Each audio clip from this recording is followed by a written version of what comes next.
Halo, Assalamualaikum warahmatullahi wabarakatuh. Perkenalkan, nama saya Afina dengan NIM F119018. Di sini saya akan menjelaskan tentang risetmen saya terkait dengan menakar dampak pandemi terhadap inflasi dan juga pengangguran di Indonesia. Oke. Latar belakang yang melatar belakangi saya mengangkat tentang isu ini adalah pandemi COVID-19 ini yang berlangsung sejak awal tahun 2020 telah meranda perekonomian dunia. Salah satunya adalah Indonesia sendiri.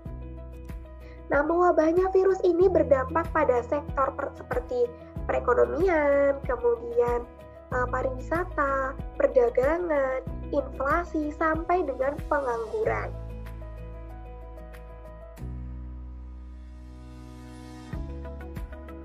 Nah, seperti beberapa berita yang mengangkat isu ini menyatakan bahwa akibat pandemi, pengangguran terbuka naik menjadi hingga 7,07%.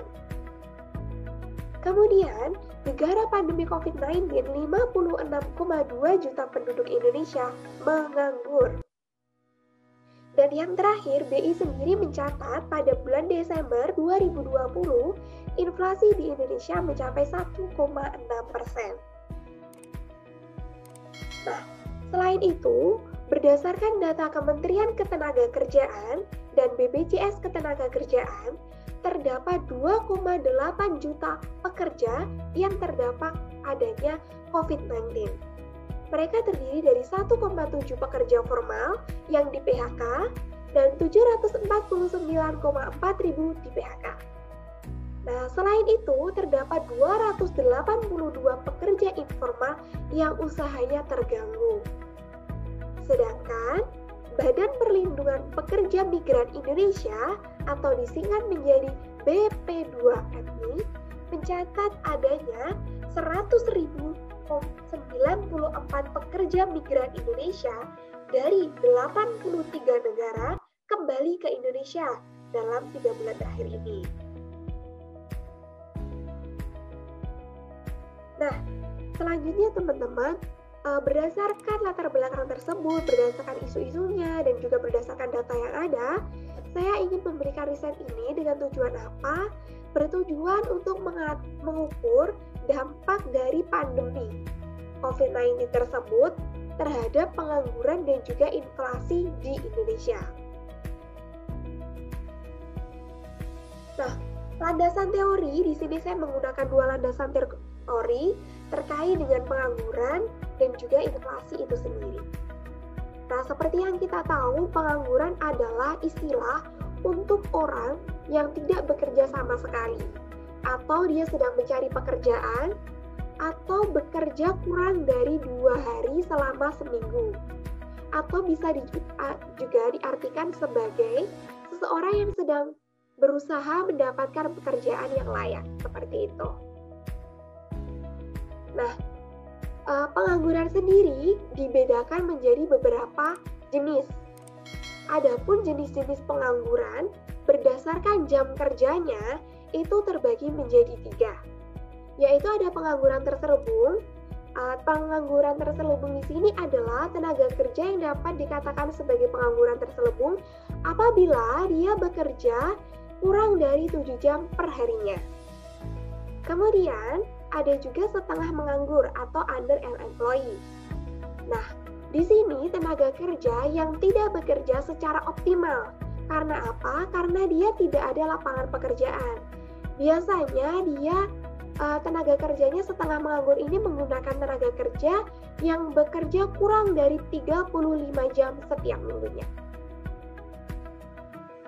Kemudian, yang terakhir adalah pengangguran terbuka atau open unemployment. Ini adalah tenaga kerja yang sungguh-sungguh tidak mempunyai pekerjaan. Atau pengangguran jenis ini cukup banyak karena mereka memang belum mendapat pekerjaan, padahal telah berusaha untuk mencari pekerjaan dengan semaksimal mungkin. Kemudian, teori yang kedua yang saya gunakan adalah terkait dengan inflasi. Nah, apa itu inflasi? Inflasi adalah meningkatnya harga secara umum atau terus-menerus, yaitu kontinu, berkaitan dengan mekanisme pasar yang dapat disebabkan oleh faktor antara lain konsumsi masyarakat, kemudian likuiditas. Nah, inflasi ini adalah proses dari suatu peristiwa, bukan tinggi rendahnya harga. Artinya, tinggi rendahnya harga yang dianggap tinggi itu belum tentu menunjukkan inflasi. Nah, kita tahu bahwa di 2020 ini inflasi di Indonesia 1,6 seperti yang disampaikan BI tadi, seperti itu. Nah, metodologi yang saya gunakan untuk penelitian ini adalah yang pertama, data dalam penelitian ini bersifat data sekunder, yaitu data yang diperoleh penelitian dari sumber yang sudah ada, berupa laporan dari Kementerian Ketenagakerjaan, Kementerian Kesehatan, serta dari Badan Pusat Statistik.